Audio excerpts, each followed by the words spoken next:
자, 이러한 위험 속에서 우리는 이 기후 위기를 이제 대응을 해야 되겠죠. 우리는 근본적으로 온실가스 자체를 저감을 시켜야 되겠죠. 그다음에 기후 위기가 일어났어요. 거기에 대해서는 우리가 적응을 해야 되겠죠. 다시 말해서 기후 위기의 원인은 저감을 시켜야 되고 기후 위기의 결과에 대해서는 적응을 해야 됩니다.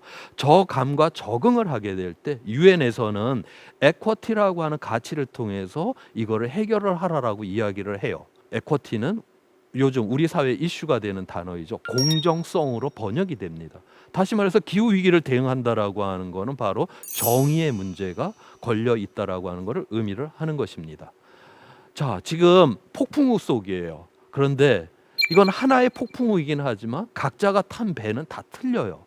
기후 위기라고 하는 이 폭풍우 속의 마지막 단계에서는 저 항공모함조차도 깔아앉을 겁니다. 그렇지만 시작 단계에서는 저 돛담배부터 깔아앉을 거 아니에요. 다시 말해서 기후 위기가 일어나면 약한 사람, 그다음에 가난한 나라, 이러한 곳부터 피해를 입게 될 거라고 하는 겁니다. 그래서 정의의 문제가 이 기후 위기에 포함이 되는 것입니다. 이 식량을 볼게요. 지금 현재 전 세계에 8억 4천만 명이 영양 실조에 걸려 있습니다. 근데 14억 명은 비만으로 지금 고생을 하고 있어요.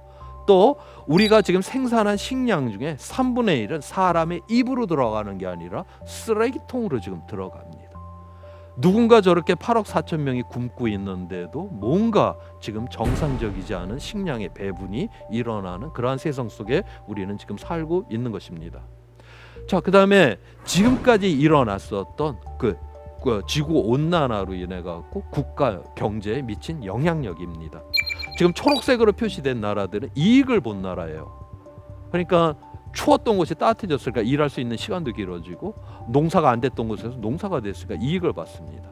빨간색으로 칠한 부분은 지금 피해를 보고 있는 나라입니다. 그런데 누가 이 이산화탄소를 배출을 했나, 온실가스를 배출했나 지금 보니까 이익을 보고 있는 나라들이 배출을 했고 피해를 보는 나라는 온실가스 배출하고 상관이 없어요. 이 국가 간에 굉장히 정의롭지 않다라고 하는 것을 바로 여기서 이야기를 해주고 있는 것입니다. 그 다음에 소득 간의 정의로움의 문제가 있습니다. 이거는 나라별 소득이 아니라 개인의 소득을 의미를 합니다. 맨 위에 까만색, 전 세계에서 가장 잘 사는 사람 1%인 사람이 전 세계 온실가스의 15%를 배출합니다. 그 다음 전 세계 가난한 분들, 전 세계 절반인 분들은 고작 7%만 배출을 해요. 전 세계 인구의 절반이 보다 지금 상위 1%가 2배 이상의 온실가스를 배출하고 있다라고 하는 겁니다. 저기 회색까지 이제 포함을 하게 되면 전 세계 소득 상위 10%인 사람들입니다. 저 사람들이 전 세계 온실가스 절반 이상을 배출을 해요. 그래서 저 상위 10%인 사람들이 유럽연합 평균 수준으로만 배출을 해줘도 내일 당장 3분의 1 온실가스가 줄어들어 버립니다. 이 기후 위기는 전 세계 문제죠. 그러니까 다 함께 전 세계 사람들이 어깨를 걸고 함께 해결을 할 문제예요. 그렇다라고 해서 전 세계가 함께 줄이자 이렇게 말을 하면 이건 정의롭지 않은 것입니다. 책임져야 하는 사람이 책임지라라고 이야기를 하는 게 바로 정의로운 그러한 세상이 되겠죠. 또 하나는 세대 간의 정의로움에 또 정의의 문제가 또 있습니다. 이 그림은 출생 연도별로다가 배출을 할 수 있는 이산화탄소의 양입니다. 하늘색으로 표시된 건 1.5도로 막는 경우이고 빨간색으로 되어 있는 건 2도 이내로 막는 경우입니다. 1940년대, 50년대, 60년대, 70년대생들 이미 다 배출해 버렸잖아요. 그런데 지금 이제 태어난 우리 어린 아이들은 자기 할머니, 할아버지 세대에 비해서 6분의 1밖에 지금 배출을 못 해요. 그것도 굉장히 불리합니다. 그런데 그것조차도 지금 현실적으로다가 이거를 줄이는 이러한 노력들을 지금 그렇게 많이 하고 있지를 않아요. 얼마 전까지 우리나라에서 이제 이 미세먼지가 굉장히 중요한 이슈였었습니다. 미세먼지는 가장 공기 중에 오래 남을 수 있는 게 5일이에요. 그러니까 5일 이내에 뭐 햇빛하고 반응을 해갖고 자연적으로 완전히 사라지게 됩니다. 5일 이상 가는 미세먼지는 없어요.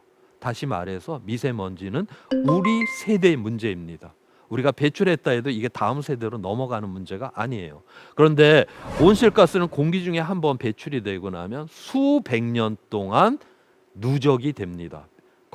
공기 중에 그냥 남아 있어요. 그러니까 계속 이게 누적이 되게 되면서 결국 기후 위기를 점점 더 가속화를 시키게 되는 것이죠. 우리 세대는 온실가스를 배출해서 여러 가지 편익이 많았어요. 자동차를 몰고 여행도 했고 공장을 돌려서 좋은 옷도 입었어요. 그렇지만 우리의 어린 세대는 우리가 누렸던 그 편익은 하나도 없이 앞 세대가 배출했던 그 온실가스로 인한 기후 위기를 고스란히 감당을 해야 되고 그걸 처리를 해야 됩니다. 다시 말해서 기후 위기를 일으킨 원인 제공자하고 이 기후 위기를 당하고 처리를 해야 되는 세대가 틀리다라고 하는 세대 간의 정의롭지 못함의 문제가 또한 여기 있는 것입니다. 다시 말해 기후 위기는 이 세상이 정의롭지 않기 때문에 일어나는 거예요. 기후 위기를 대응한다라고 하는 것은 바로 정의로운 세상을 만든다라고 하는 것을 의미를 하고 있습니다.